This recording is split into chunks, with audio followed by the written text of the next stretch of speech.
Šis ir Finanšu faktors, un šeit man blakus ir Gita un Reinis Reimaņi. Vienīgais duets X faktorā. Nu vēlos, duets, ģimene, vīrs, sieva, bērni, duets. Kā? Izstāstīja kā? Īsts prologs. Par sākumu. Jā, par sākumu. X faktors. Viss sākās tieši X faktorā, un šobrīd tas arī turpinās X faktorā. Vai jūs atlasā iepazināties, apprecējāties? Mēs iepazināmies pirms 6 gadiem. Pirmajā sezonā. Pirmajā sezonā X faktorā. Jūs bija X faktoru kāzas. Jā. Nu, pa lielam, jā. Izstāstiet iepazīšanās stāstu. Ātrais īsais. Ātrais īsais X faktors, es Reini nepazīstu. Es zināju viņu, biju redzējis kaut kur pa kaut kādiem konkursiņiem. Jā, kaut kur savā laikā zināju, ka tāds Reinis ir. Un es piedalījos ar meiteņu grupu Hypnotika pirmajā sezonā. Reinis piedalījās ar saviem puišiem no The Stones. Un man kolēģi, mums bija pirmās atlases, pirmās filmēšanas, un man kolēģi grupas, viņi saka, redz, tas bija tas Reinis, kā viņš ir izstiepies, kā viņš izaugs. Vairs nav kvadrāts, taisnstūris tagad jau palika. Bet labi, jā, īsāk sakot, mēs mēģinājumi, Tiešraides, viss šovs, kaut kā tā būšana kopā, kaut kā vienā kompānijā mūs sadzirksteļoja. Bet tad vēl nekas nenotika. X faktors beidzās. Bija jābūt otrai sezonai, bija jābūt. Tas bija starpsezonā, vecīt, kad viss tur notika. Starpsezonā. Jā. Pēcsezonas izlaidums. Tieši kādu pāris mēnešu pēc X faktora mēs sapratām, ka tur kaut kas ir. Kas bija Gita tas tavs? Kāpēc mūzika? Ejam apakaļ retrospekcijā. Okay. Tālāk. Īsi kaut Jā. Kur brīdi? Es neesmu no standarta cāļiem 3-gadniekiem, kas sāk dziedāt ļoti ātri. Jā. Nu, tāpēc, ka tas ir tāds baigi arī tāds klišiskais, kā, es jau sāku 3 gados, man tāls. Jā. Es sāku dziedāt tikai 12 gadu vecumā, tādā pop novirzienā. Līdz 6. klasē es dziedāju tikai korī.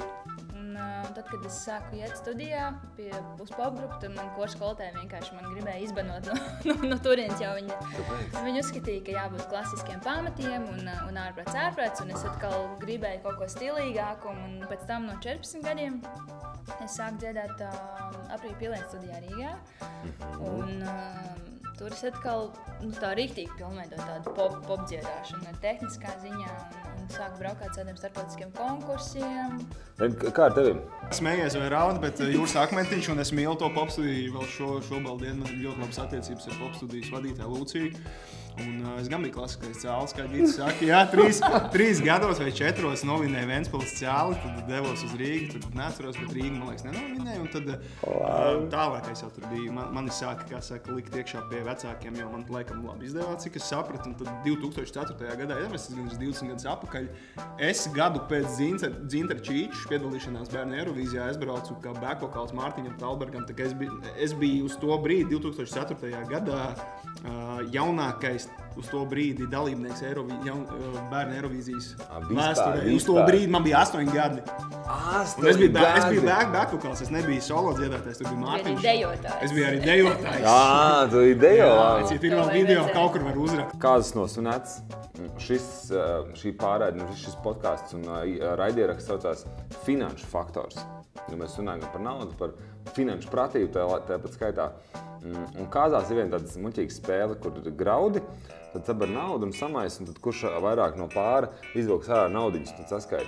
Kur būs atbildīgais par finansēm ģimenēm? Tas ir mans jautājums jums.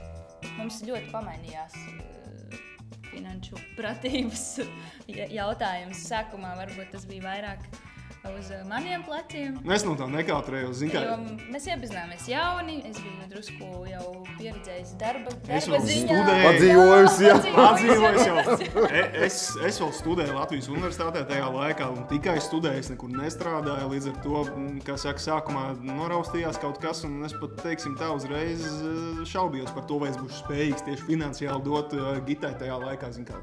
meiteni, ka gribās izvest kaut kur randiņā foršu. Un līdz ar to man bija tāds, bet es nezinu, es viņai to spēšu dot, teiksim tā, finansiāli. Ja? Tāpēc varbūt nevajag neko. Jā, bet beigās kaut kā saņēmus un laikam sapratu, ka tas nav svarīgākais. Kaut gan, protams, tas ir svarīgi un neko. Kaut kādā ziņā. Jā. Pagājuši vairāki gadi un šobrīd ir jau arī viss arī pamainījies. Tu revanšējies. Es esmu revanšējies. Kas ir jūs mentors? Mūsu mentors ir Reinis Sējāns. Kā jums patīk Reinis? Mums Reinis jau patīk, jo viņš bija arī pirmajā sezonā. Jūs jau principā esat jau. Attiecībās, jā. Jā, kaut kā tā sanāca, ka arī šoreiz viņš mums trāpījās. Runājot par gatavošanās posmu, ka tagad ir. Kā jūs tiekat galā ģimenes menedžments? Vai jūs esat domājuši, ko jūs darīt pēkšņi vienā dienā? Nezinu, jūs vinējat, jūs iegūstat, ko jūs darīsiet? Cik? Paņemam sākam ar 10 šo te, 10 000. Gribētos kaut kādu foršu savu personīgo miķīti vai ausu monitoru nopirkt abiem, jo tā doma kaut kur pakoncertēt, savs ir savs. Visādi gājis, visādi būs. Ko jūs novēlat skatītājiem? Viņi ir karaļi. Jā, noteikti skatītājs ir karalis šajā šovā un novēlu skatītājiem vienkārši izbaudīt šovu un, ja mēs jums patīkam, tik vienkārši balsojam. Jā. Un ja nepatīk? Ja nepatīk, iedodat saviem radiniekiem, lai nobalso par mums, viss kārtībā. Kaut kā tā.